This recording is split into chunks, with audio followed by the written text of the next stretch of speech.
Hello everyone, welcome to my YouTube channel. कैसे हो आप सब लोग? आई होप आप सब लोग अच्छे होंगे। मैं भी एकदम बढ़िया हूँ। तो अभी जैसे कि कल हमने सैलरी स्टार्ट कर दिया था, आई होप आप लोगों ने फर्स्ट लेक्चर देख लिया होगा। अगर नहीं देखा है तो please go and watch first lecture पहले, उसके बाद यहाँ आइए, क्योंकि हमने बहुत अच्छे से रिटायरमेंट बेनिफिट्स कवर किया है, जिसमें बहुत बार उसकी करते करते ही हमने रिवीजन कर ली है ना। तो आज हम नेक्स्ट इसका पार्ट स्टार्ट करने वाले हैं। नेक्स्ट पार्ट में हम क्या करने वाले हैं, हम रिटायरमेंट बेनिफिट्स अपना कंप्लीट करेंगे। कल जैसा मैंने कि आपको कहा था उसके ऊपर हम क्वेश्चन भी करने वाले हैं। उसके बाद हम स्टार्ट करेंगे, अगर टाइम बचा तो हम उसके बाद अलाउंसेस को स्टार्ट करेंगे। जी, हम अलाउंसेस भी आज कंप्लीट कर लेंगे अगर टाइम बचा तो। लेकिन स्टार्ट करने से पहले सबसे पहले हमने क्या करना है, एक क्विक रिवीजन जो कि हमने कल किया था। आई होप आप सब लोग पढ़ के आए हैं एंड रिवाइज करके आए हैं फर्स्ट पार्ट। अगर नहीं किया तो प्लीज गो एंड वॉच पहले वाला लेक्चर, उसके बाद आप ये लेक्चर को अटेंड कीजिएगा। तो लेट्स स्टार्ट, फटाफट से हम स्टार्ट करते हैं। हमने किया था सैलरी। सैलरी का मीनिंग क्या था? अगर एम्प्लॉयर अपने एम्प्लॉय को कुछ दे रहा है under a contract of services, under a contract of service fixed amount वो दे रहा है, that can be salary, that is the salary. Salary can be direct, indirect, monetary और नॉन मॉनेटरी। फिर हमने कहा था सैलरी में हम कितने भी पोर्शन पढ़ेंगे उनको 4 पार्ट्स में डिवाइड कर देंगे। 4 पार्ट्स में कैसे डिवाइड कर देंगे? First is basic salary, second is retirement benefit, third क्या था, अलाउंसेस, फोर्थ था परक्विजिट्स। बेसिक सैलरी में हमने क्या पढ़ा था? बेसिक सैलरी टू टाइप से आपको गिवन हो सकती है। एक तो आपको पर मंथ सैलरी दे दी जाए, या फिर आपको एक पे स्केल दे दिया जाए। पे स्केल देने का मतलब क्या था? मैंने आपको बताया था पे स्केल क्या होता है। मतलब जो आपको डेट ऑफ ज्वाइनिंग के हिसाब से सैलरी दी गई हो उसमें इंक्रीमेंट लगाए जा रहे हैं तब तक जब तक कि वो नेक्स्ट पोर्शन पे नहीं पहुंच जाती। नेक्स्ट पे पहुंचेगी तो नेक्स्ट इंक्रीमेंट लगना स्टार्ट हो जाएगा। सैलरी तो हमारी निकलती है as per date of joining के इंक्रीमेंट के हिसाब से, लेकिन जो हमने स्टेटमेंट में लेनी होती है वो सैलरी हमने कैसे लेनी होती है? वो सैलरी हमने लेनी होती है एज पर प्रीवियस ईयर 2021 जो आपका अभी रेलेवेंट है, तो हमने उस हिसाब से लेनी है। तो हम क्या करेंगे, पहले हम पूरी सैलरी निकाल लेंगे 21 तक जितनी भी बनती है, फिर देखेंगे रेलेवेंट पीरियड के लिए, हमारे रेलेवेंट पीरियड के लिए कौन कौन से मंथ्स में कितना कितना अमाउंट की सैलरी कवर हो रही है, फिर हम उसको उठा लेंगे, वो हम उसको कंप्यूट कर लेंगे उसके अकॉर्डिंगली। फिर हमने देखा था commission. Commission as a percentage of turnover भी हो सकता है, as a percentage of profit भी हो सकता है, और commission is always fully taxable. Commission is always fully taxable. फिर हमने देखा था बोनस। बोनस टू टाइप्स के होते हैं, एक होता है कॉन्ट्रेक्चुअल बोनस, एक होता है वॉलंटरी बोनस। वॉलंटरी वाला बोनस परक्विजिट में आ जाएगा। कॉन्ट्रेक्चुअल बोनस जैसे कि दिवाली बोनस हुआ, ये आपका एज अ बोनस जाना जाएगा। उसके बाद हमने स्टार्ट किया था रिटायरमेंट बेनिफिट। रिटायरमेंट बेनिफिट में सबसे पहले हमने क्या पढ़ा था? सबसे पहले हमने पढ़ा था ग्रेचुटी। ग्रेचुटी हमने पढ़ा, सॉरी, सबसे पहले हमने पढ़ा था प्रोविडेंट फंड। प्रोविडेंट फंड हमने कहा था ये एम्प्लॉयर भी डिपॉजिट करवा सकता है इसमें पैसा, और एम्प्लॉय भी डिपॉजिट करवा सकता है।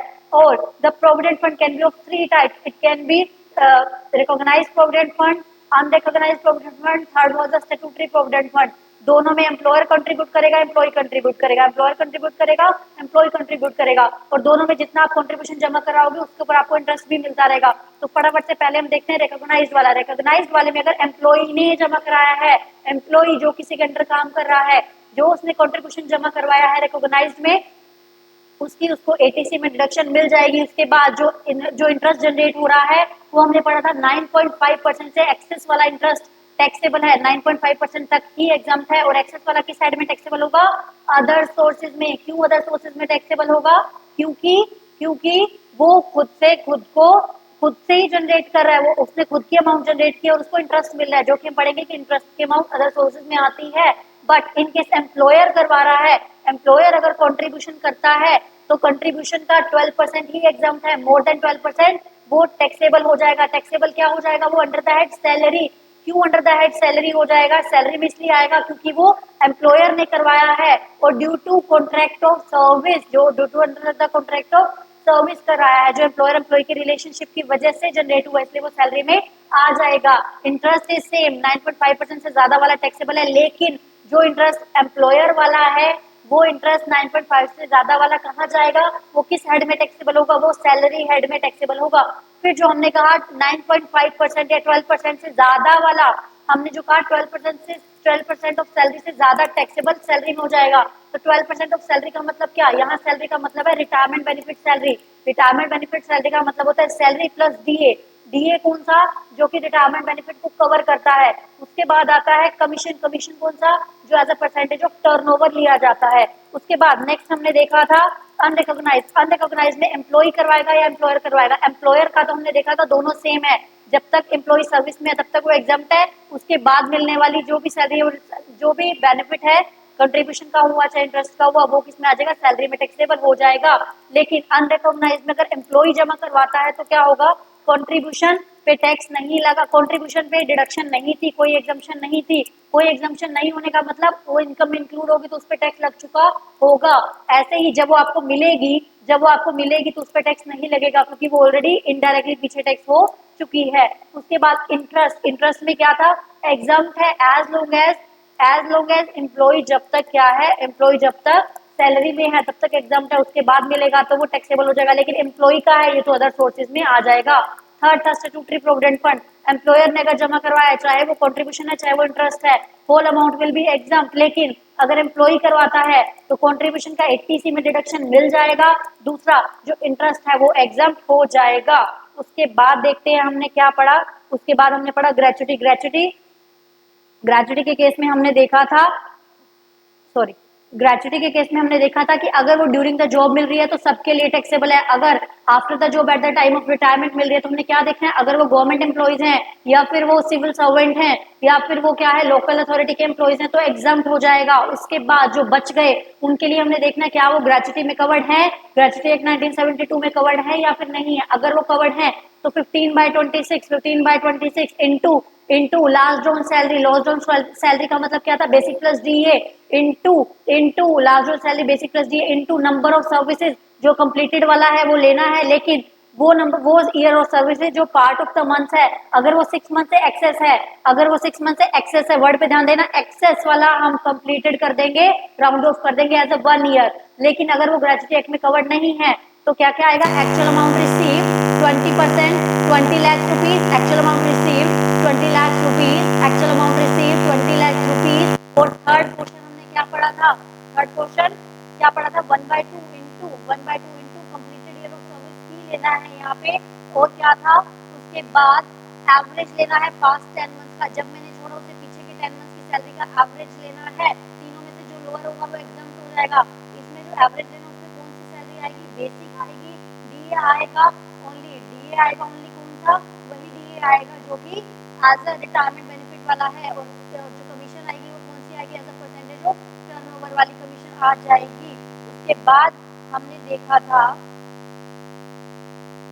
उसके बाद हमने शायद पेंशन देखा था, पेंशन कर लेते हैं फटाफट से। पेंशन देखा था हमने, पेंशन में क्या था, अगर अनकम्यूटेड पेंशन है, अनकम्यूटेड का मतलब वो आप इकट्ठा नहीं कर रहे हो, आप इंस्टॉलमेंट्स में ले रहे हो, इंस्टॉलमेंट में जैसे जैसे मिलेगी वैसे वैसे सैलरी हेड में टैक्सेबल हो जाएगी अनकम्यूटेड पेंशन। लेकिन कम्यूटेड पेंशन, कम्यूटेड पेंशन अगर वो गवर्नमेंट एम्प्लॉइज को मिल रही है तो वो एग्जाम्प्ट है। लेकिन इन केस अगर अदर एम्प्लॉइज है तो हमने क्या चेक करना है, उसको ग्रेचुटी मिलती है या नहीं। अगर ग्रेचुटी मिल रही है तो 1/3 ऑफ वो पेंशन वैल्यू एग्जाम्प्ट होगा। पेंशन वैल्यू का मतलब पेंशन वैल्यू की बात कर रहा है, ध्यान रखिएगा, 1/3 ऑफ पेंशन वैल्यू भी क्वेश्चन में प्रॉपर क्लियर हो जाएगा।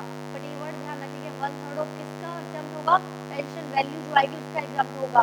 फिर हमने देखा अगर ग्रेचुटी उसको नहीं मिल रही है तो half of the pension value exempt होने वाला है। ग्रेचुटी अगर नहीं मिलती है तो half of the pension value exempt होने वाला है। नेक्स्ट क्वेश्चन जो हम स्टार्ट करेंगे वो है लीव सैलरी।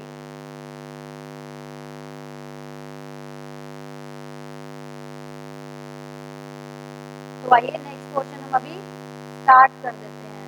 नेक्स्ट क्वेश्चन क्या है, लीव सैलरी। लीव सैलरी क्या होता है, मान लीजिए कि आप जॉब में थे, आपको लीव अलाउड थी बट आपने ली नहीं है, तो एक मौका उनको ना एक ऑप्शन दिया जाता है कि आप इस लीव को एनकैश भी करवा सकते हो, ऑफिस को अवेल नहीं करते।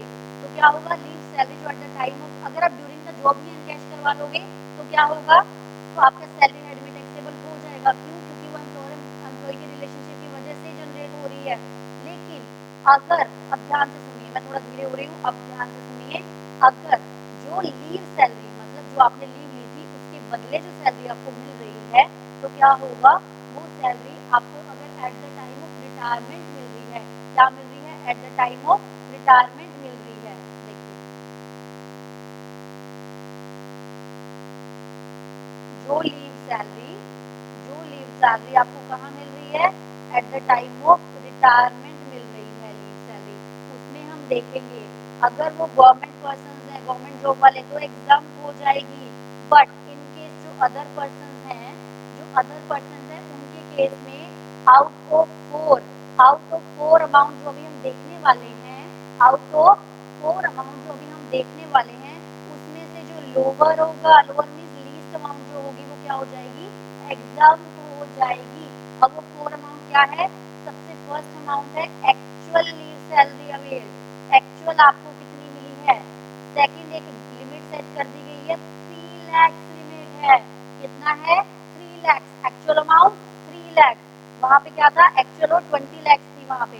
उसके बाद थर्ड क्या है 10 मंथ सैलरी, 10 मंथ सैलरी उसको दे दो, वो काउंट कर लो। अब 10 मंथ सैलरी का मतलब क्या, 10 मंथ तो आपको समझ में आ गया होगा, लेकिन सैलरी का मतलब क्या, सैलरी का मतलब वही एवरेज ऑफ पास्ट 10 मंथ वाली सैलरी, सैलरी का मतलब एवरेज ऑफ पास्ट 10 मंथ वाली सैलरी। आई होप आप समझ रहे होंगे। थर्ड पॉइंट हमने क्या पढ़ा, 10 मंथ्स की सैलरी निकालो, 10 मंथ्स की सैलरी किस बेसिस पे निकालनी है, पास्ट 10 मंथ्स का एवरेज कर लो। उसके बाद फोर्थ अमाउंट जो थी, फिर आप देखो कि आपकी कितनी लीव ऐसी है जो अनअवेल्ड है, आपकी कितनी लीव ऐसी है जो अभी तक आपने अवेल नहीं की है, तो उसको पास्ट 10 मंथ की एवरेज सैलरी के हिसाब से काउंट कर लो। ठीक है, अब हम देखेंगे लीव अनअवेल्ड कैसे निकलती है, लीव अनअवेल्ड कैसे काउंट करते हैं। अनअवेल्ड लीव काउंट करने के लिए ध्यान रखिए, सबसे पहले हम देखेंगे total leave entitled during the job, during the job कितना, ड्यूरिंग द जॉब आपको कितनी लीव एंटाइटल्ड थी, पर ध्यान रखिए मैक्सिमम पर कंप्लीटेड ईयर, पर एक कंप्लीटेड साल के बदले ओनली 30 डेज की लीव ही मैक्सिमम हो सकती है, उससे ज्यादा नहीं हो सकती है। उसके बाद आप देखिए जितनी माइनस कर दो, जितनी आपने एनकैश करवा ली, उसके बाद माइनस कर दो जितनी आप अवेल कर चुके हो, आपने क्या पता पिछले सालों में जिस साल की थी उसके बाद कई सालों में आपने उसको यूज कर ली हो, तो अवेल वाली भी माइनस कर दो, जो बच गई वो लीव एट क्रेडिट है, वो लीव ऐसी है जिसके बदले आप अभी एंटाइटल्ड हो सैलरी लेने के। आई होप आपको समझ में आ गया होगा। लीव सैलरी हमने क्या पढ़ा, अगर ड्यूरिंग द जॉब है तो सभी के लिए टैक्सेबल है, एट द रिटायरमेंट है, government exam, others 4 category, actual मिली 3 लाख, एक्चुअल मिली 3 लाख, 10 मंथ्स की सैलरी निकालो एवरेज के हिसाब से पास 10 मंथ। और फोर्थ पॉइंट हमने पढ़ा जितने अनअवेल्ड लीव डेज हैं उसको मल्टीप्लाई कर दो एवरेज ऑफ पास्ट 10 मंथ्स की सैलरी के हिसाब से, ध्यान रखिए एवरेज ऑफ पास्ट 10 मंथ्स की सैलरी के हिसाब से उसको आप अपना निकालो लीव अमाउंट जितना बनेगा। दोनों में से जो लोअर है वो, चारों में से सॉरी, आउट ऑफ 4 जो लोअर है वो क्या हो जाएगा, वो एग्जाम्प्ट हो जाएगा, आउट ऑफ 4 जो लोअर है वो एग्जाम्प्ट हो जाएगा, बाकी बचा हुआ सैलरी में टैक्सेबल हो जाएगा। उसके बाद ये हम देखते हैं एक वॉलंटरी रिटायरमेंट स्कीम होती है, वॉलंटरी रिटायरमेंट, ये हम बाद में देखेंगे, ये हम बाद में देखते हैं, अभी के लिए छोड़ दें वॉलंटरी रिटायरमेंट स्कीम। उसके बाद देखिए, उसके बाद अभी हम क्या करेंगे, आज हम क्वेश्चंस करने वाले हैं, तो चलो हम क्वेश्चन स्टार्ट करते हैं। आज क्वेश्चन हम देखते हैं एक एक करके।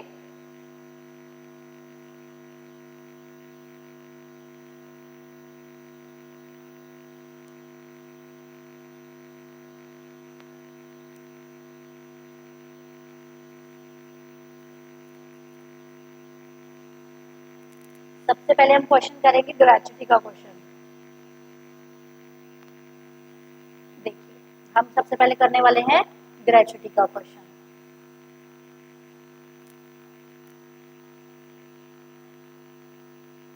ध्यान दीजिएगा, आपको ये क्वेश्चन अगर चाहिए तो आप मेरा टेलीग्राम चैनल ज्वाइन कर सकते हैं, जिसका लिंक मैं डिस्क्रिप्शन बॉक्स में दे दूंगी, तो आप उसको ज्वाइन करके ये क्वेश्चन अच्छे हैं, अगर ये क्वेश्चन आप कर लेते हो एक एक भी कर अच्छे से, तो आपके ये रिटायरमेंट बेनिफिट्स के क्वेश्चन अच्छे से कंप्लीट हो जाएगा। आई होप आपको साथ साथ अब लर्न हो रही होंगी चीजें। देखिए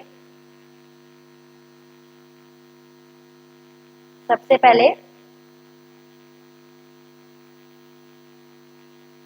देखिए, मिस्टर हर्ष रिटायर्ड, मिस्टर हर्ष कब रिटायर्ड हुए हैं, 15/7/20। ये हमारे लिए इंपॉर्टेंट है क्योंकि हमारा प्रीवियस ईयर क्या है 2021, 2021 में वो रिटायर्ड हो रहे हैं। ठीक है, ही कंप्लीटेड द जॉब, कितनी जॉब कंप्लीट की उन्होंने, 26 ईयर्स 8 मंथ्स। अब ध्यान से डाटा कलेक्ट करते रहेंगे हम, जो भी इंफॉर्मेशन हमारे लिए इम्पोर्टेंट है। एंड रिसीव, उन्होंने ग्रेचुटी कितनी रिसीव किया है? 12 लाख ग्रेचुटी उनको मिली है। At the time of retirement, eight the time of retirement उनकी बेसिक सैलरी कितनी थी? इतनी, 40,000 पर मंथ। डीए कितना था? डीए कितना था? 10,000 पर मंथ। उसके बाद commission 1% of turnover, commission 1% of turnover, मतलब 1 करोड़ 50 लाख की, 1 करोड़ 50 लाख की टर्नओवर है तो 1% कितना बन जाएगा? 1,50,000। 1,50,000 क्या होगी? कमीशन हो जाएगी। और बोनस कितना मिला? 20,000 पर एनम। जब कुछ नहीं दिया हो तो हम उसको कॉन्ट्रेक्चुअल बोनस ही मानते हैं, कुछ नहीं गिवन है तो हम उसको कॉन्ट्रेक्चुअल बोनस ही मानेंगे। अब देखिए वो कह रहा है ग्रेचुटी का अमाउंट कंप्लीट कीजिए। वो कह रहा है ग्रेचुटी का अमाउंट, अभी हम यहाँ पे साथ साथ लिख लेते हैं, ग्रेचुटी का अमाउंट निकालिए। टैक्सेबल ग्रेचुटी हमने कहा था, हमने जो लिमिट्स पढ़ी है वो एग्जम्प्टेड है, वही दो चारों में से जो तीनों में से जो लीस्ट होगा वो एग्जम्प्ट होगा। तो सबसे पहले केसेस देखिए, अगर वो प्राइवेट सेक्टर का एम्प्लॉई है, कौन सा एम्प्लॉई है? प्राइवेट सेक्टर का। और सबसे पहले तो आप मन में चार्ट देखिए, ग्रेचुटी ड्यूरिंग द जॉब नहीं है, रिटायरमेंट वाला है, जी हाँ रिटायरमेंट वाला है। क्या वो गवर्नमेंट एम्प्लॉई है? नहीं। क्यों? फर्स्ट पार्ट में उन्होंने क्या बोल दिया? फर्स्ट पार्ट में उन्होंने ये बोल दिया कि वो प्राइवेट सेक्टर वाला एम्प्लॉई है, कि वो प्राइवेट सेक्टर वाला एम्प्लॉई है और ग्रेचुटी एक्ट में कवर्ड है। ग्रेचुटी एक्ट में कवर्ड है तो 15/26 नोट 1/2, 15/26 नोट 1/2। तो अभी हम देखते हैं उसकी कितनी सैलरी एग्जाम, कितना उसकी ग्रेचुटी एग्जाम होने वाली है।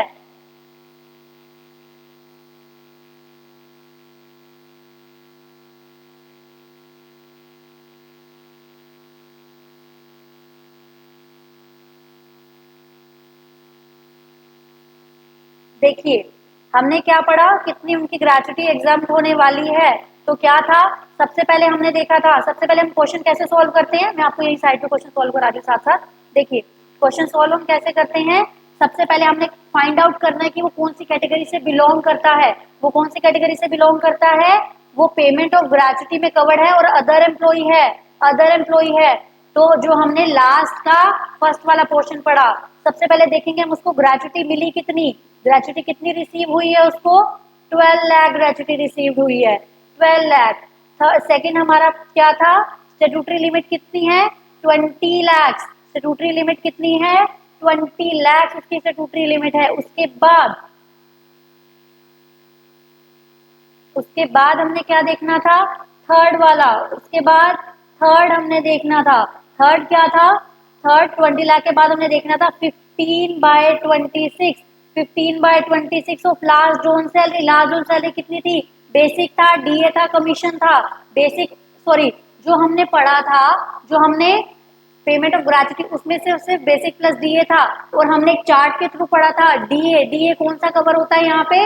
रिटायरमेंट बेनिफिट्स वाला डीए ही लेंगे अगर रिटायरमेंट बेनिफिट्स वाली अमाउंट निकालनी है तो डीए। अब यहाँ सैलरी का पार्ट क्या बन जाएगा? 40,000 पड़ जाएगा, प्लस 40,000 के अलावा प्लस क्या हो जाएगा? 7,000, क्योंकि 10%, 10,000 डीए जिसमें से 70% बेनिफिट वाला है। तो टोटल हमारी सैलरी कितनी हो जाएगी? 47,000 लास्ट जोन सैलरी। और कंप्लीटेड ईयर ऑफ सर्विस हमने कैसे देखा था, अगर वो एक्ट में कवर है तो कंप्लीटेड ईयर्स तो लेने ही लेने हैं, बट अगर एक्सेस ऑफ 6 मंथ्स है तो 1 ईयर और इंक्लूड कर देगा। यहाँ 8 मंथ्स एक्सेस है तो ये टोटल कर क्या बन गया? 27। तो ये कितना निकल गया?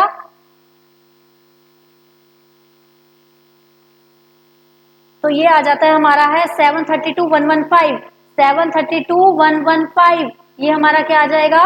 ग्रेचुटी। अब तीनों में से देखिए, तीनों में से जो है कौन सा लोअर है? 7,32,000। हमें मिला कितना है?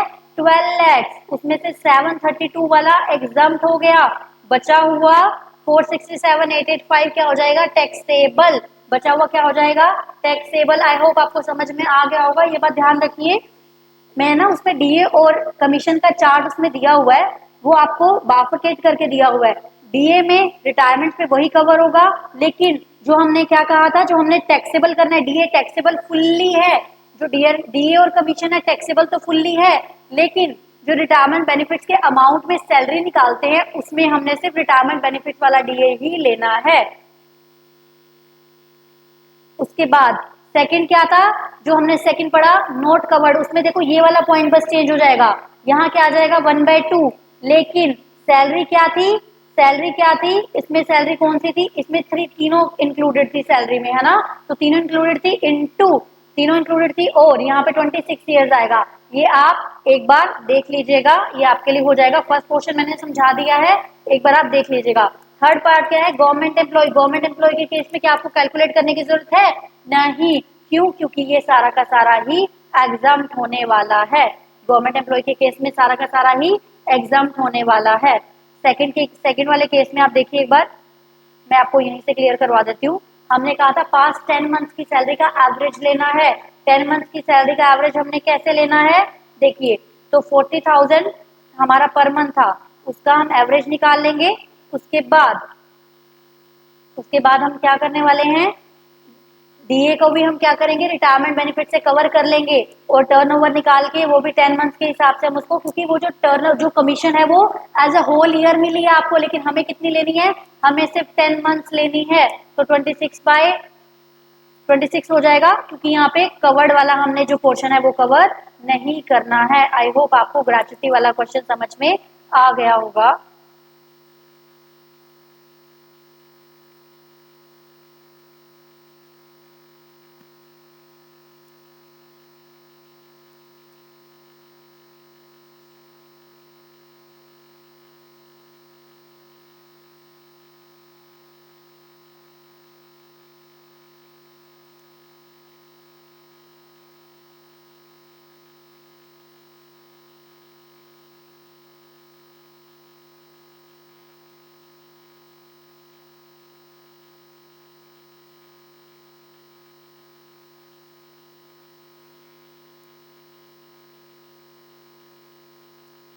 उसके बाद हम करते हैं नेक्स्ट क्वेश्चन, किस पे है, नेक्स्ट क्वेश्चन है पेंशन पे। पेंशन का क्वेश्चन हमने देख लिया था, सॉरी क्वेश्चन अभी हम देखते हैं, पेंशन का टॉपिक आपको याद हो गया होगा होपफुली।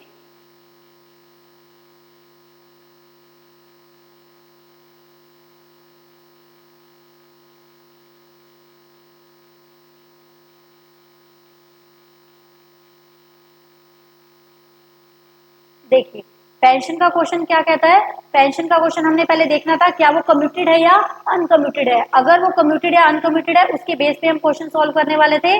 देखिए पेंशन में क्या कह रहा है वो, एक सेकेंड, मिस्टर आकाश जो हैं वो रिटायर्ड हुए हैं, मिस्टर आकाश रिटायर्ड हुए हैं 1 नवंबर 20 को, मिस्टर आकाश रिटायर्ड हुए हैं 1 नवंबर 20 को रिटायर्ड हुए हैं। 10,000 पर मंथ उनकी एज अ पेंशन आने वाली है, 10,000 पर मंथ पेंशन आने वाली है।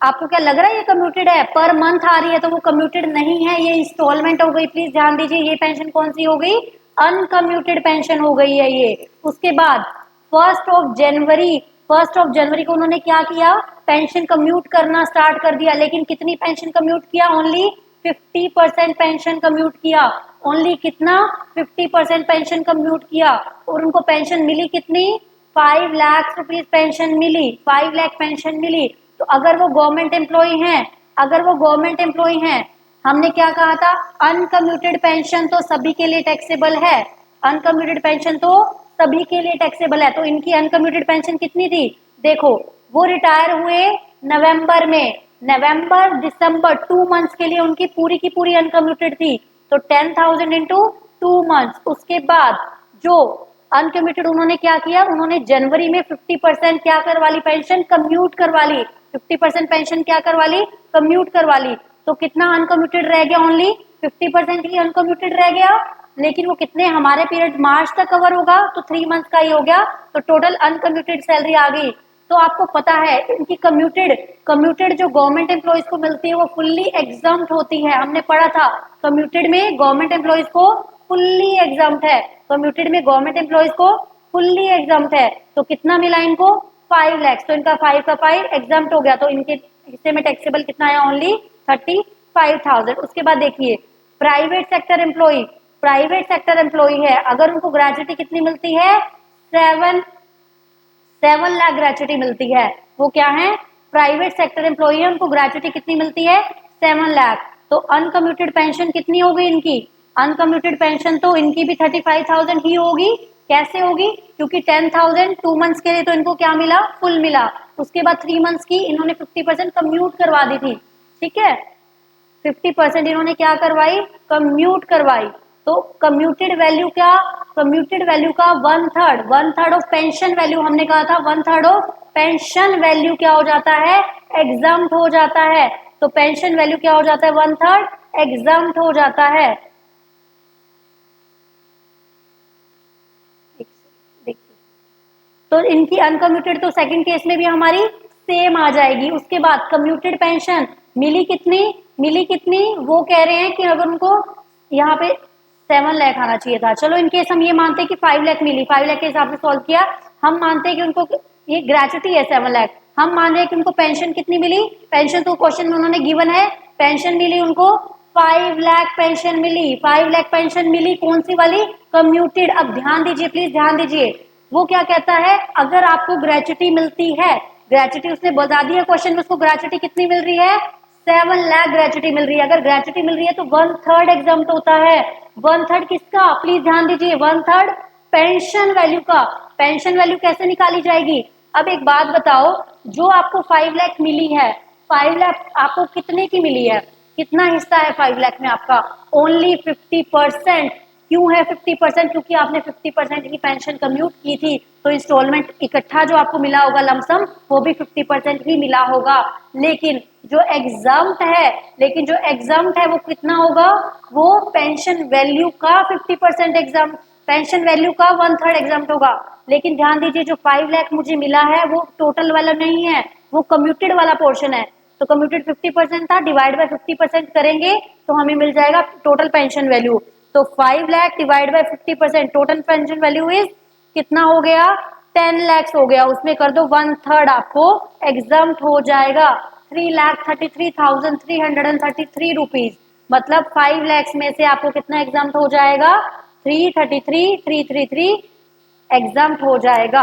अब नेक्स्ट, अगर वो कह रहा है कि पर्सन को ग्रेचुटी नहीं मिलती है, पर्सन को ग्रेचुटी नहीं मिलती है, तो हम क्या करेंगे, हमने कहा था ग्रेचुटी नहीं मिल रही है, तो ग्रेचुटी तो मिल रही नहीं है, तो हम कितना लेंगे, half of the pension value exempt होने वाला है, half of the pension value exempt होने वाला है। तो यहाँ पेंशन वैल्यू कैसे, जो 5 लाख आपको मिला, क्या वो फुल पेंशन वैल्यू था, जी नहीं, जो 5 लाख आपको कम्यूट करके मिला वो कम्यूटेड पोर्शन था। कितना था कम्यूट, 50% कम्यूटेड पोर्शन था, डिवाइड बाय 50%, तो टोटल में से आपका हाफ आ जाएगा 5 लैक्स। आई होप ये देखिए 5 का 5 लाख आपका एग्जाम्प्ट हो गया।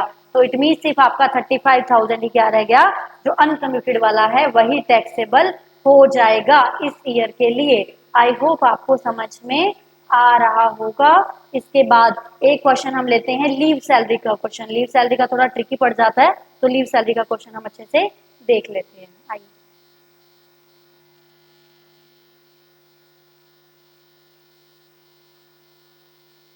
लीव सैलरी का क्वेश्चन स्टार्ट कराने से पहले मैं आपको एक बार फिर से रिकॉल करवा देती हूँ। 4 अमाउंट्स थे, अगर वो अदर एम्प्लॉई है, क्या था, अमाउंट कितना रिसीव हुआ है, सेकंड था 3 लाख इसकी सीलिंग लिमिट है, फिर था 10 मंथ्स की सैलरी निकालो किसके बेसिस पे, पास्ट एवरेज ऑफ 10 मंथ्स के बेसिस पे, फिर लीव कितनी आपकी बची हुई है उसके हिसाब से आप उसकी सैलरी कंप्यूट करो, चारों में से जो लोअर होगा वो एग्जाम्प्ट हो जाएगा और जो बचा हुआ पोर्शन है वो टैक्सेबल हो जाएगा।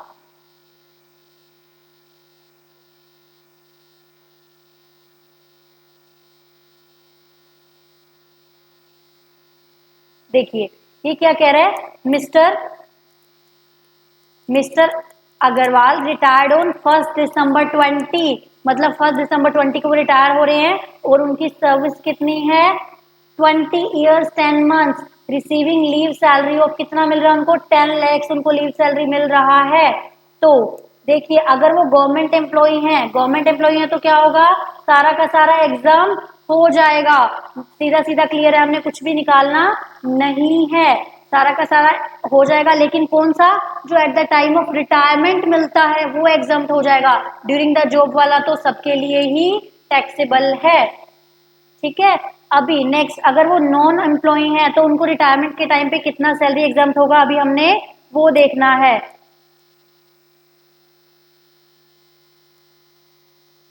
ठीक है, तो देखिए सबसे पहले हम क्वेश्चन पढ़ते हैं। उनकी बेसिक सैलरी कितनी थी? 10,000 पर मंथ। बेसिक सैलरी कितनी है? 10,000 पर मंथ। बेसिक सैलरी कितनी हो जाएगी? 10,000 पर मंथ। उसके बाद डीए दिया हुआ है 6,000 पर मंथ। डीए कितना दिया हुआ है? 6,000 पर मंथ डीए दिया हुआ है।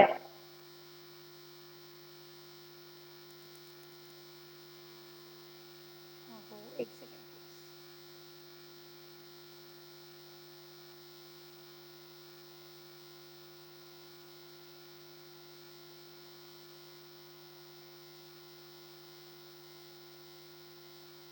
देखिए इनको डीए कितना दिया हुआ है? 10,000 पर, सॉरी 6,000 पर मंथ डीए मिल रहा है, जिसमें से रिटायरमेंट बेनिफिट्स कितना है? 60% वाला ही रिटायरमेंट बेनिफिट्स है। तो कमीशन कितना है? 1,000 पर मंथ। बोनस कितना है? 2,000 per month. Leave availed during the service, कितनी लीव अवेल्ड की हैं? 480 लीव अवेल्ड की हैं। कितनी लीव अवेल्ड की हैं? 480 लीव इन्होंने अवेल्ड की हैं। एंटाइटल कितने थे वो? 30 लीव्स के लिए। 30 लीव्स पर ईयर एंटाइटल थे। हमने कहा था 30 लीव मैक्सिमम अलाउड है कंप्लीटेड ईयर ऑफ सर्विस के लिए। तो मतलब 20 ईयर्स की सर्विस से 30 ईयर्स वो कितने के लिए थे? वो 600 के लिए अवेल कर सकते थे, जिसमें से उन्होंने लिया कितना? ओनली 480 लिया। जिसमें से लिया कितना? ओनली 480 लिया। तो 120 अभी भी क्या है? अनअवेल्ड है। 120 अभी भी क्या है?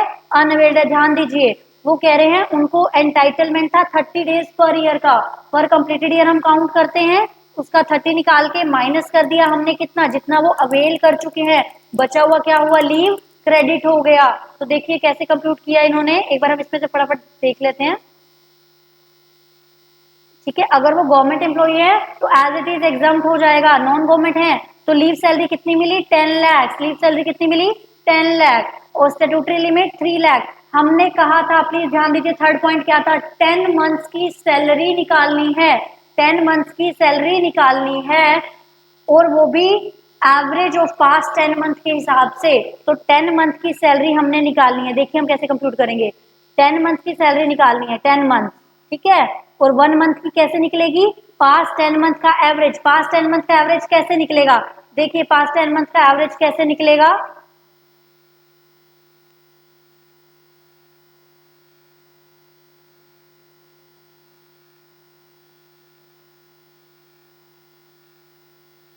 सैलरी देखिए क्या बोला है, वो कह रहा है कि जो 10,000 सैलरी पर मंथ थी, 10,000 सैलरी क्या थी? पर मंथ थी। तो हमारे देखो पहले हमारे पास कौन सा ईयर पड़ता है? 1/4/20 से 31 मार्च 21। उन्होंने क्या कहा है? 10,000 सैलरी पर मंथ थी जब उन्हें रिटायर्ड हुए, और ये सैलरी 1/4/20 में इंक्रीज हुई थी कितना? 2,000। इट मीन्स उससे पहले 1/4/20 से पहले इनका कितनी रह चुकी होगी? 8,000। कितनी रह चुकी होगी? 8,000। कितनी रह चुकी होगी? 8,000 रह चुकी होगी। मतलब 1/4/20 से पहले जो पिछला साल है उसमें उनकी सैलरी रही होगी 8,000, और 1/4/20 से इनकी सैलरी कितनी आई? इनकी सैलरी आई 10,000। आई होप आपको समझ में आ गया होगा ये पॉइंट। ठीक है, 2,000 इंक्रीज हुई थी ना, तो पहले उतनी होगी।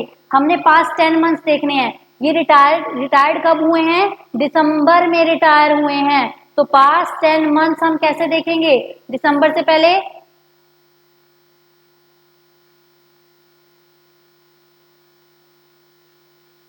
नवंबर, नवंबर अक्टूबर। देखो इस वाले साल में नवंबर हो गया, अक्टूबर हो गया, सितंबर हो गया, जुलाई हो गया, अगस्त हो गया, जून हुआ, जून हुआ, मई हो गया। आप प्लीज काउंट कीजिए, रिवर्स कैलकुलेशन में थोड़ा दिक्कत हो जाता है। मई हो गया, अप्रैल हो गया। 8 मंथ्स हो गए। अप्रैल से लेके इस साल तक, जो जब तक वो रिटायर्ड नहीं हुए, कितना हुआ? दिसंबर फर्स्ट। तो दिसंबर पीछे के 10 मंथ नवंबर तक हुए। अप्रैल मई जून जुलाई अगस्त सितंबर अक्टूबर नवंबर, 8 मंथ्स के लिए सैलरी उनको कितनी मिली? 10,000।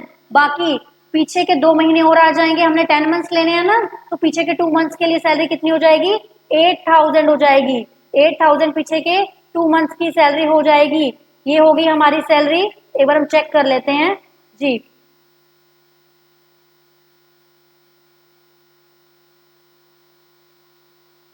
देखिए पीछे के 2 मंथ्स की 8000, उसके बाद डीए कितना लेना है, डीए कितना लेना है, डीए वही लेना है जो रिटायरमेंट बेनिफिट्स में फॉर्म करता है।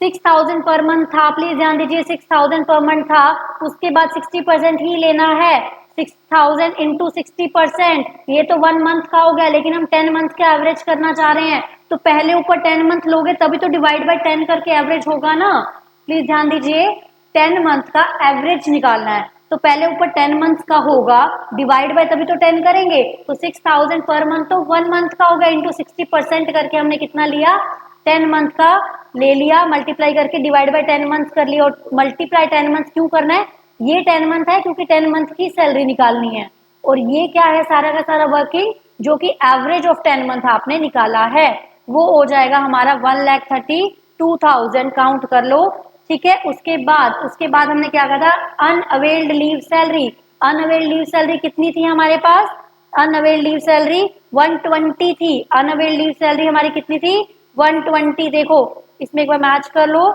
अनअवेल्ड लीव सैलरी हमने कितनी निकाली थी, 120 निकाली थी unavailed leave salary. Unavailed leave salary हमने निकाली, और सैलरी जो एवरेज आई वो 10 मंथ्स की आई थी 1,32,000, तो पर मंथ हमने निकाल लेनी है। अब सबसे बड़ी मिस्टेक जो बच्चे यहाँ पे करेंगे, देखो हमने कहा अनअवेल्ड डेज को क्या करेंगे, मल्टीप्लाई कर देंगे उतने डेज की सैलरी के साथ। अब एक बात बताइए, अनअवेल्ड डेज कितने थे, 120 डेज, तो हमने जो सैलरी निकाली है वो तो एवरेज ऑफ मंथ के हिसाब से निकाली है, ठीक है ना। हमने जो सैलरी निकाली है वो मंथली निकली है, क्योंकि 10 मंथ्स की लेके आपने फिर उसको 10 से डिवाइड किया, तो वो मंथली सैलरी होगी, लेकिन यहाँ तो डेज हैं, तो इक्विवेलेंट करना जरूरी है। यहाँ डेज हैं, यहाँ मंथ्स हैं, तो इसको भी पहले डिवाइड करके मंथ में कन्वर्ट कर दो, फिर कितना करो, 1,32,000 डिवाइड बाय 10, जो भी आपका यहाँ पे आएगा वो आपकी बन जाएगी अमाउंट। 1,32,000 डिवाइड बाय 10, ये आ गया 52,800 आपका क्या आ गया, फोर्थ पोर्शन आ गया। और जो चारों में से कम होगा, चारों में से कम 10 लाख, 3 लाख, 1,32,000, 1,32,000 और 52,800, इसमें से जो लीस्ट है वो एग्जम्प्ट हो जाएगा। हमें जो मिला, हमें क्या मिला, हमें 10 lakhs मिला, उसमें से 52,800 एग्जम्प्ट है, बाकी हमारा क्या हो जाएगा, बाकी ये टैक्सेबल हो जाएगा। आई होप आपको समझ में आ गया होगा। ये हमारा कंप्लीट हो जाता है retirement benefits with questions. Retirement benefit हमारा क्या कंप्लीट हुआ, विद क्वेश्चंस कंप्लीट हुआ। नेक्स्ट हम स्टार्ट करने वाले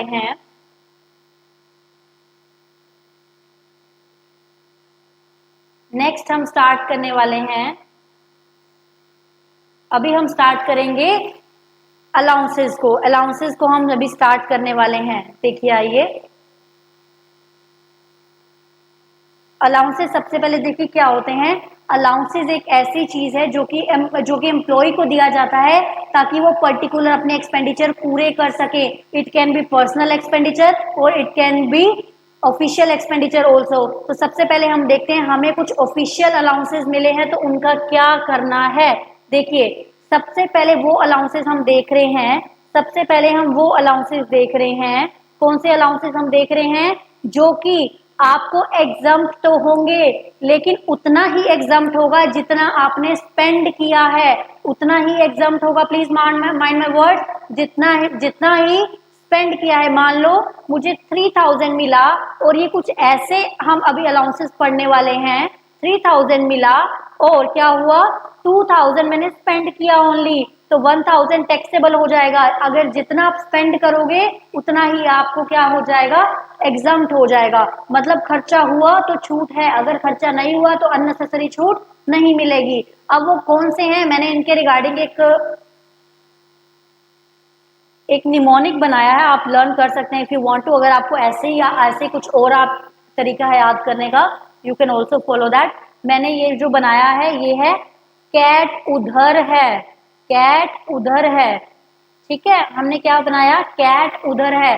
सी से कन्वेयंस, सबसे पहले सी से क्या हो गया, कन्वेयंस, सी से हो गया कन्वेयंस अलाउंस, फिर हुआ ए से एकेडमिक अलाउंस। अगर इन नाम से अब इतना डीप में जाने की जरूरत नहीं है कि ये क्या है, क्यों मिलते हैं, तो सिंपल आप लर्न कीजिए नेम एंड लर्न कीजिए कौन सा फुल्ली एग्जाम्ड है और कौन सा पार्शियली एग्जाम्ड है और कौन सा एक्सपेंडिचर बेस्ड एग्जाम है। देखिए ठीक है, ऑफिशियल अलाउंस जो मैंने एक्सपेंडिचर बेस्ड अलाउंस है वो कौन से हो गए, कैट उधर है, ठीक है। तो ये सबसे पहला हुआ कन्वेयंस अलाउंस, क्या हुआ, conveyance allowance.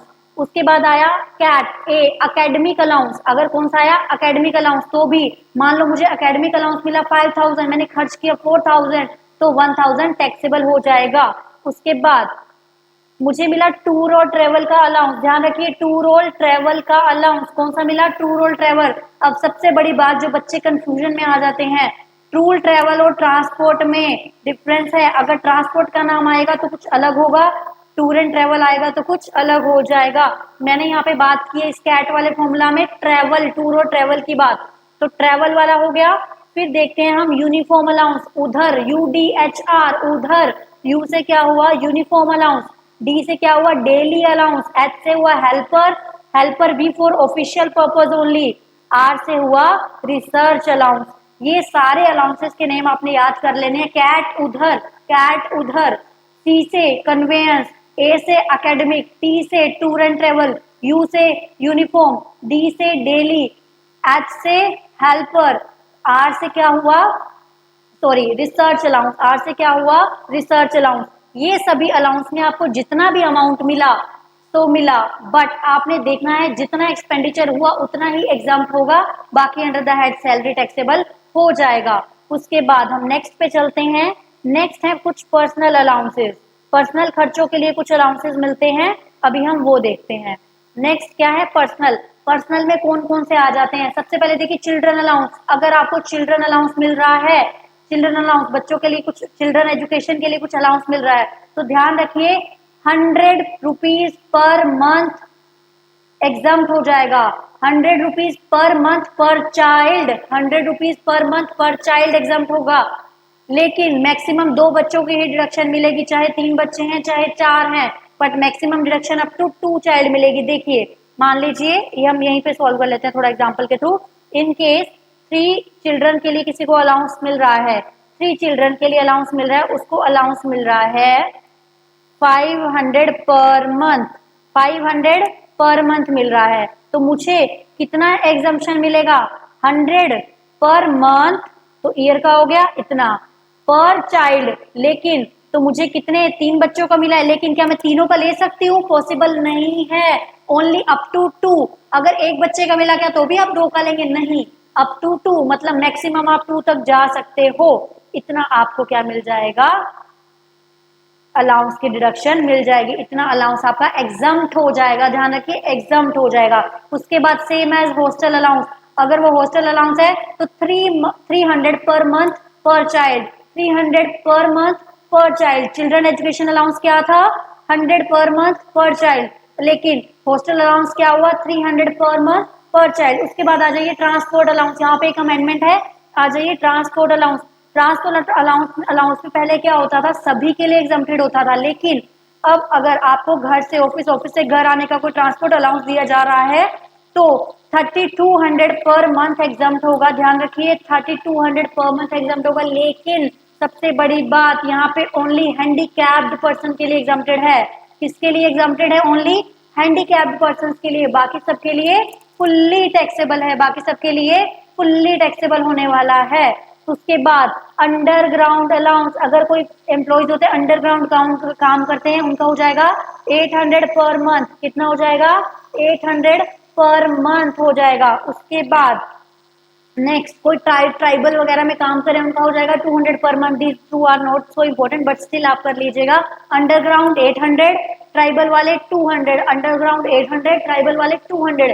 Next it was, अगर आप ट्रांसपोर्ट अंडरटेकिंग में काम करते हो, अगर आप किसी ट्रांसपोर्ट अंडरटेकिंग में काम करते हो, आपको अलाउंस मिल रहा है तो 10,000 और 70% of allowance which ever is lower वो एग्जाम्प्ट हो जाएगा। 10,000 और मान लो मुझे अलाउंस मिला 70,000, तो 70% ऑफ सैलरी, 70% हो गया सॉरी 70% ऑफ सच अलाउंस 64,000, दोनों में से जो लोअर है वो एग्जाम्प्ट हो जाएगा, दोनों में से जो लोअर है वो एग्जाम्प्ट हो जाएगा। कितना एग्जाम्प्ट होगा? 10,000 और 70%, विच एवर इज लोअर। हमने क्या पढ़ा सबसे पहले इसमें? जो पर्सनल अलाउंसेस है उसमें हमने क्या पढ़ा? Children education allowance. Children education allowance में हमने क्या देखा? 100 पर मंथ पर चाइल्ड, बट मैक्सिमम कितने बच्चों का मिलेगा? ओनली 2 का। हॉस्टल के लिए 300 पर मंथ पर चाइल्ड। फिर ट्रांसपोर्ट, ट्रांसपोर्ट जो था वो सभी के लिए टैक्सेबल है एक्सेप्ट हैंडीकैप्ड पर्संस के लिए, उसमें भी कितना? 3200 पर मंथ, 3200 पर मंथ। उसके बाद underground allowance 200 per month, underground 200, tribe sorry underground 800, underground 800, लेकिन ट्राइबल वाले 200, ट्राइबल वाले 200। उसके बाद ट्रांसपोर्ट अलाउंस, जो पर्सन ट्रांसपोर्ट अंडरटेकिंग में काम करते हैं उनके लिए 10,000 और 70%, विच एवर इज लोअर आपका एग्जाम हो जाएगा। यहाँ हमारे अलाउंसेस खत्म होते हैं एक्सेप्ट हाउस रेंट अलाउंस। अभी हम वो भी देख लेते हैं कि हाउस रेंट अलाउंस क्या है।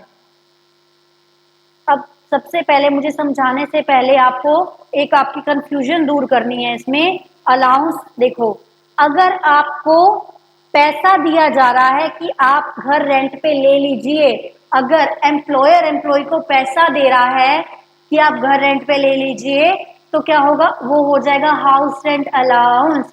अगर आपको डायरेक्टली घर ही दे दिया है, कंपनी ने ही क्वार्टर्स बना के दे दिए, that is perk visit, that is perk visit, वो पर्क हो जाएगा। वो हम आगे देखेंगे कि नेक्स्ट लेक्चर में कल कि पर्क विजिट क्या होते हैं। प्लीज ध्यान दीजिए, अगर वो आपको अमाउंट दे रहा है तो वो अलाउंस में आ जाएगा। अगर वो आपको सीधा का सीधा घर दे रहा है, कोई क्वार्टर प्रोवाइड कर रहे हैं एम्प्लॉयर, तो वो पर्क विजिट में आ जाएगा। सबसे पहली बात, हाउस रेंट अलाउंस देखने से पहले हमें ये देखना जरूरी है ये पर्सन मेट्रो सिटीज में कवर्ड है या अदर देन मेट्रो सिटीज में है। क्यों? क्योंकि मेट्रो सिटीज में क्या होता है? रेंट ज्यादा होता है, अदर सिटीज में कंपैरेटिवली आपको लो अमाउंट पे मिल जाते हैं रेंटेड हाउस। तो इसलिए दो बाइफरकेशन की हुई है, एक मेट्रो सिटीज, एक अदर सिटीज। मेट्रो सिटीज के लिए क्या लिमिट है, अदर सिटीज के लिए क्या लिमिट है, चलो देखते हैं। सबसे पहले दोनों में जो कॉमन लिमिट है, जितना आपको रिसीव हुआ है, मान लीजिए मुझे 5,000 पर मंथ रिसीव हुआ है, तो मुझे कितना रिसीव हुआ होगा? 6 लाख रिसीव हो गया है ना। मुझे कितना रिसीव हुआ? जितना एचआरए मुझे रिसीव हुआ है। फिर सेकंड कंडीशन जो हमने देखनी है वो क्या है? सेकंड कंडीशन नहीं, सेकंड ऑल्टरनेटिव हमने क्या देखना है? Rent paid in excess of 10% of salary. ध्यान दीजिए, रेंट पेड, आपने कितना रेंट पे किया और वो रेंट आपका 10% ऑफ सैलरी से कितना ज्यादा है। मान लीजिए मैंने रेंट पे किया 7 लाख फुल ईयर का, 7 लाख, मान लो 6 लाख पे किया, चलो 6 लाख मैंने पे किया, 6 लाख मैंने रेंट पे किया और सैलरी जो मेरी बन रही थी, सैलरी मेरी बन रही थी 14 लाख मान लेते हैं फॉर एग्जाम्पल, और 10% इसका कितना बन गया? 1,40,000। तो सैलरी रेंट पेड, रेंट मैंने इतना पे किया, इन एक्सेस ऑफ मतलब जो मैंने रेंट पे किया वो 10% ऑफ सैलरी से कितना ज्यादा है। जो मैंने रेंट पे किया वो 10% ऑफ सैलरी से कितना ज्यादा है, दैट इज 4,60,000 रुपीज ज्यादा हो गया है। आई होप आपको समझ में आ गया होगा। फर्स्ट हमने क्या देखा? हाउस रेंट अलाउंस कितना आपको मिला है। सेकंड, आपने रेंट कितना पे किया है और वो 10% ऑफ सैलरी से कितना एक्सेस है, माइनस कर दीजिए। जितना आपने पे किया माइनस 10% ऑफ सैलरी, जो भी अमाउंट आएगी वो। थर्ड, अगर आप ये पॉइंट जो डिफरेंशिएट का पॉइंट है, मेट्रो सिटीज में है तो 50% ऑफ सैलरी, यहाँ पे लूंगी मैं 7 लाख, मेट्रो सिटीज में है तो 50% of salary, other than metro है तो 40% ऑफ सैलरी, मतलब 14 लाख का 40%। तो यहाँ तीनों में से लोअर कौन सा हुआ? 6 लाख, 4,60,000 और 7 लाख। 4,60,000 वाला लोअर हो गया, तो मुझे मिला कितना था? 6 लाख, जिसमें से एग्जाम्प्ट मुझे कितना मिलेगा? ओनली 4,60,000 ही एग्जाम्प्ट मिलेगा। ध्यान दीजिए, मैंने क्या किया? हाउस रेंट अलाउंस में 2 कैटेगरीज बनाई, metro city, non metro cities. Metro cities में आपने क्या देखना है? 3 कंडीशन, तीनों में से जो लोअर है वो एग्जाम्प्ट है। फर्स्ट कंडीशन, आपको कितना एचआरए मिला, आपको कितना एचआरए मिला। सेकंड, आपने कितना रेंट पे किया in excess of 10% of salary, कितना रेंट पे किया in excess of 10% of salary. आपने जितना रेंट पे किया माइनस कर देंगे 10% ऑफ सैलरी से, उसमें से माइनस कर देंगे रेंट में से। थर्ड, 50% ऑफ सैलरी अगर आप मेट्रो सिटीज में हैं, in case you are in non metro city तो 40% ऑफ सैलरी। तीनों में से जो लोअर है वो एग्जाम है। एक लास्ट पॉइंट कि आपका सैलरी जो है, सैलरी का मतलब क्या था, वही मतलब जो सब में आता है, बेसिक तो आएगी ही आएगी। सेकंड, बेसिक तो आएगी ही आएगी। सेकंड, डीए आएगा ओनली इफ एम्प्लॉयमेंट वाला है, ओनली इफ एम्प्लॉयमेंट वाला डीए है तो। थर्ड, कमीशन आएगा, commission only if as a percentage of turnover है, commission only if as a percentage of turnover है। आई होप आपको ये रिवाइज हो गया होगा। Thank you so much for watching the video guys. अगर आपको पसंद आ रहा है तो प्लीज कमेंट करते रहिए, अप्रिसिएशन के लिए एटलीस्ट मोटिवेशन मिलता रहेगा। आप मुझे कमेंट करके बताते रहिए कि आपको ये सब लेक्चर रिवीजन हेल्पफुल हो रहे हैं या नहीं हो रहे हैं, बताते रहिएगा। उसके बाद कल का क्या टारगेट रहने वाला है हमारा, कल हम पर्क विजिट करेंगे और एक वीआरएस और रिट्रेंचमेंट वाला स्कीम करेंगे। उसके बाद हम क्या करने वाले हैं, कंप्लीट सैलरी का रिवीजन। क्या करने वाले हैं, कंप्लीट सैलरी का क्विक रिवीजन। मैं आपको फिर से बता रही हूँ, ये आपको तभी समझ में आएगा अगर आपने डिटेल्ड वाले लेक्चर्स अच्छे से देखे हैं। तो क्विक रिवीजन आपके लिए it will be cake, cake कहते हैं ना, चेरी ऑन द केक, वही चीज हो जाएगी आपके लिए।